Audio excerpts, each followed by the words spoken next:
Polda Metro Jaya resmi menetapkan Rai Suryo bersama sejumlah pihak lainnya sebagai tersangka dalam kasus dugaan pencemaran nama baik terkait tudingan ijazah palsu Presiden ke-7 RI, Joko Widodo.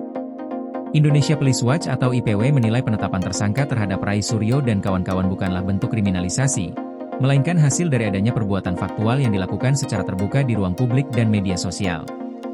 Ketua IPW, Sugeng Teguh Santoso, menjelaskan bahwa perbuatan yang disangkakan kepada para tersangka bukan sekadar opini atau ekspresi lisan, melainkan tindakan aktif yang bersifat spesifik. Berdasarkan pernyataan resmi Kapolda Metro Jaya, para tersangka diduga telah menyebarkan tuduhan palsu dan melakukan manipulasi digital terhadap dokumen ijazah dengan metode analisis yang tidak ilmiah dan menyesatkan publik. Hal ini, menurut Sugeng, menjadi dasar kuat penetapan pasal-pasal pidana yang lebih berat dari sekadar pencemaran nama baik biasa. Sugeng menambahkan bahwa Polda Metro Jaya telah menetapkan 8 tersangka dalam 2 klaster. Klaster pertama dijerat dengan pasal-pasal yang berfokus pada penyebaran informasi yang dianggap fitnah dan penghasutan publik. Sementara klaster kedua, yang mencakup Rai Suryo dan Rismon Sianipar, dijerat dengan pasal-pasal yang lebih berat terkait rekayasa data elektronik berdasarkan Undang-Undang Informasi dan Transaksi Elektronik atau UU ITE. Menurut IPW, klaster pertama berperan sebagai penyebar atau penguat narasi, sedangkan klaster kedua merupakan pembuat atau produsen konten. Tuduhan terhadap klaster kedua dianggap lebih serius karena melibatkan rekayasa digital dan analisis yang menyesatkan publik.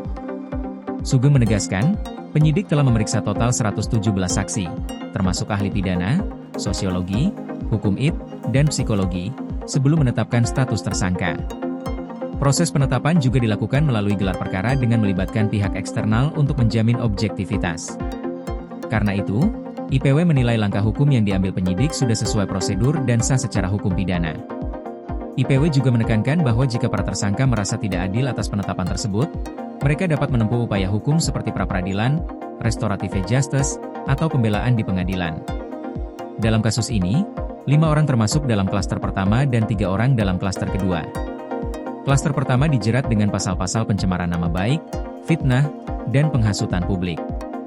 Sementara klaster kedua dijerat dengan pasal rekayasa data elektronik dan penyebaran informasi palsu sesuai UU ITE. Rai Suryo menanggapi status tersangkanya dengan tenang. Ia menyebut akan menghormati proses hukum yang berjalan dan menyerahkan penanganan kasusnya kepada kuasa hukum.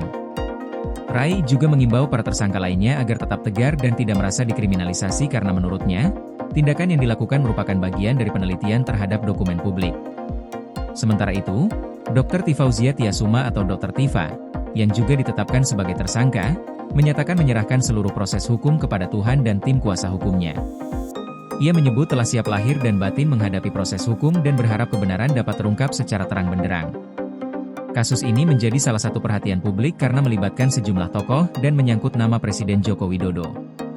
Polisi memastikan penyidikan dilakukan secara transparan dan profesional untuk menjamin kepastian hukum bagi semua pihak yang terlibat.